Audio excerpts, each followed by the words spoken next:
Before we jump into this video, if you watch this video and you feel like it's helpful, I would ask you to check out the Facebook group that I've created, Produce Worship Music. It's a group where worship songwriters and producers can really hone their craft together. You'll also be updated whenever I post new videos to this channel. Link is in the description. All right, let's jump into it. So today I want to walk through the vocal effect from the song Peace by Hillsong Young and Free. There's a peace far beyond all understanding.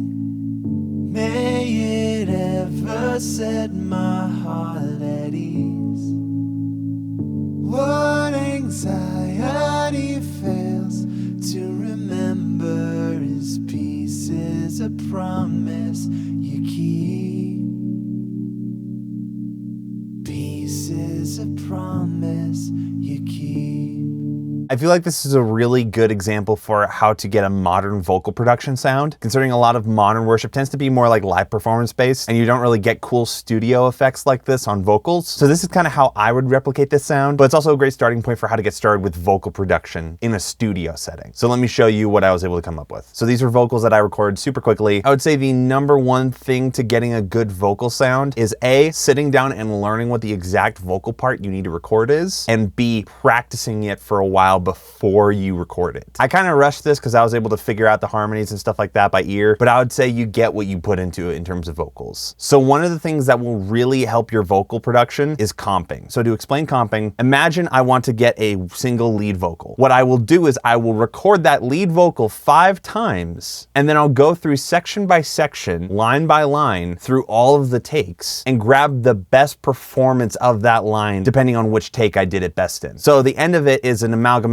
of multiple different takes, but it sounds like a single strong vocal take. And like I said, if you want to get the best takes possible, you need to practice your vocals beforehand. I didn't practice these or comp these because I wanted to get an example real quick. But yes, whenever I'm doing this professionally, I always comp from the best takes, and I will always practice the vocal first. So over here we have all of the edited vocals, and over here we'll have them unedited. So I'll show you what I did to get them to that point, because here's what they sound like without any of the processing. There's a peace far beyond all understanding. They're a little rough. So let's start with this top one, and I'll just show you what I would do. So we're gonna solo this guy. All right, one of the first things I do with vocal tracks is you see here, there's a little bit of room noise before we get into the part where we're actually singing. So what I do is I do this process where I will highlight the part, delete it, then I'll highlight this section and add a little bit of a fade in. And then I'll do the exact same thing for the rest of the song. I find that this tends to be more effective than using a gate, because with a gate, it will tend to trigger randomly if you have a very loud inhale or exhale. And if you've layered up a lot of vocals, you tend to breathe in and out at the same time at certain sections. So the gate opening up on that inhale becomes really pronounced. So I just like to cut it out. So those crossfades we add will prevent any pops from happening. Okay, we've made all of our cuts. Now we're gonna highlight everything. Command J to consolidate it. And so it just bakes all of those cuts and fades into the file itself. So when we zoom in here, we see that it's actually complete silence. And I will do this for all of my finished vocal tracks. So now that this guy has all of the background noise cut out of it, we need to address the big part, which is the tuning. My pitch is not the best, so we're gonna add a little bit of auto-tune. We're not gonna use a lot of auto-tune, we just wanna catch it a little bit. So we have kind of reserved settings, not the fastest retune speed, and a little bit of flex tune and humanize. There's a peace far beyond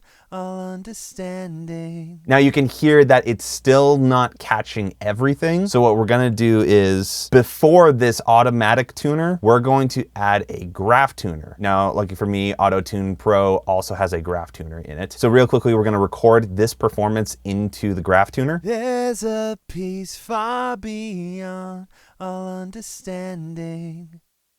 May it ever set my heart at ease. So the whole performance is in here right now. What we're gonna do in this plugin is we're gonna hit Make Curves, which just kind of smooths out all of that information. And then we're gonna go to Make It Notes. So we can actually see the specific notes that I'm hitting, and we can adjust them one by one. So we're just going through one note at a time and picking the parts that don't really sound the best and adjusting them. And again, since we're adjusting these notes going into this automatic tuner, we don't really need to mess around with these too much. We're just trying to nudge them a little bit closer into the net. There's a peace far beyond. Now the vocal is completely tuned. There's a peace far beyond all understanding. What I like to do normally is, once I've got my entire vocal tuned, I will freeze it and then flatten it.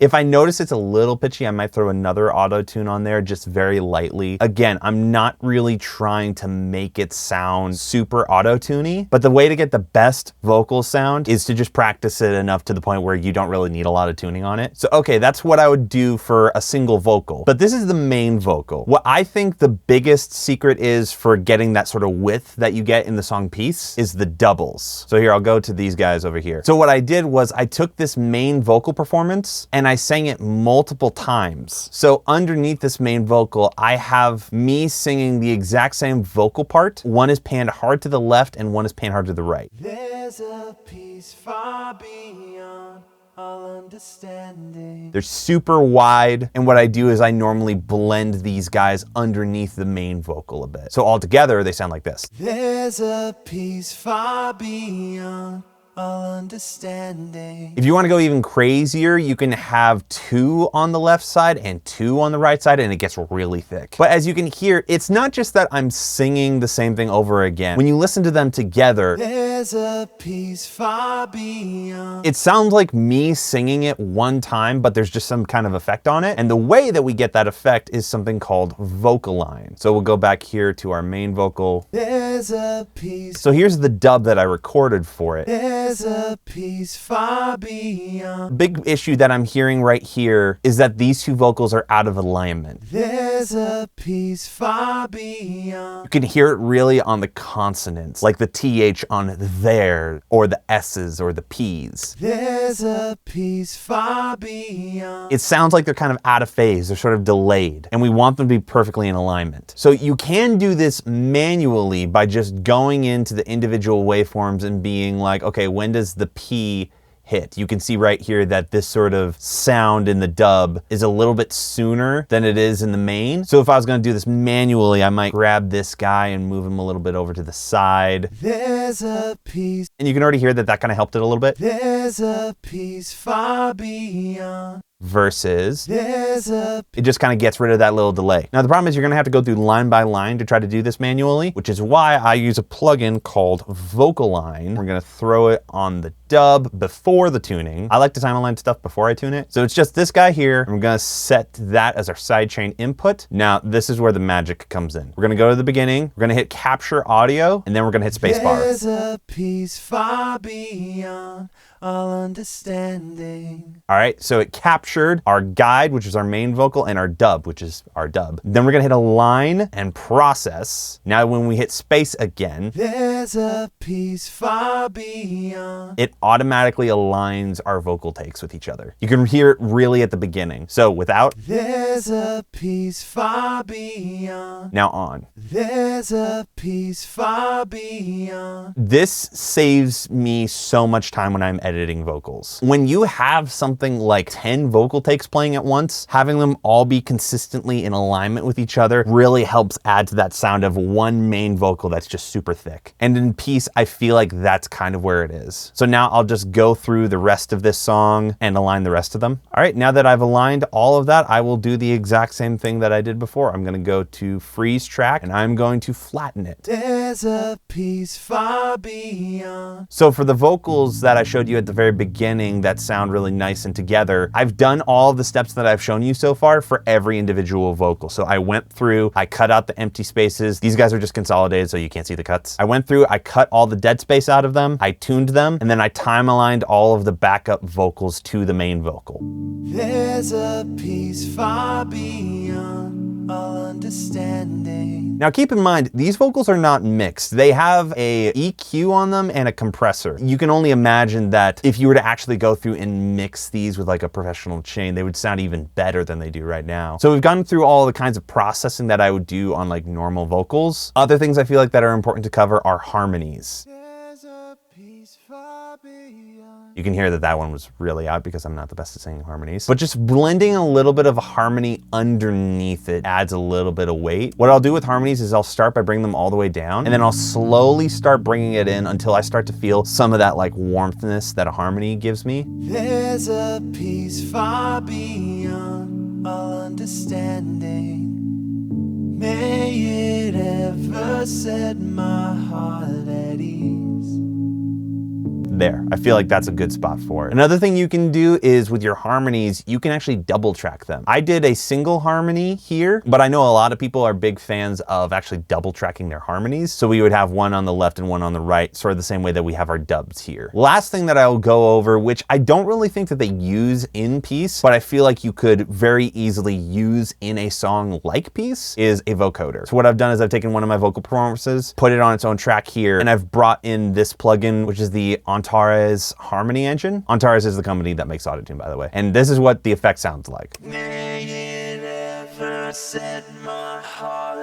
So if I turn off this harmony engine, it just sounds like this. There's a peace far beyond. So it just sounds like a normal vocal take. But what I have is this MIDI file here that's just playing a D and an A, which is a root and a fifth in the key of D, which is what we're in right now. And that is being sent to the vocoder on this track. So this vocoder is kind of acting as like a vocal synthesizer. It's taking the sound that I'm giving it, which is my vocal, and it's sort of manipulating it in an artificial way to fit onto the notes that I'm sending it with the MIDI. So it's taking this melody of "There's a peace far beyond," quantizing the pitch straight to "There's a peace far beyond." You can also just kind of get that effect by singing it that way. I know Charlie Puth is actually a big fan of singing a root and a fifth and just layering those over his entire song. So you don't need to do it this way. But I'll sort of mix them in the same way with the harmonies, where I'll bring it all the way down and I'll just slowly bring it in until it brings a little bit of body. It ever set my heart at ease. What anxiety fails. And that's how you get the vocal sound for Peace. I encourage you to play with this kind of vocal arranging. Since most of the songs you're going to be recording are most likely going to be in some kind of band setting or a live performance setting, worship music doesn't get to play with these fun creative toys that often, I feel. So if you have a song that's more of a live band feel, I would encourage you to mess around with layering these kinds of vocals in it. They're really great at adding a width that you really can't get without them. If you found this video helpful, please hit subscribe, and I will see you next week.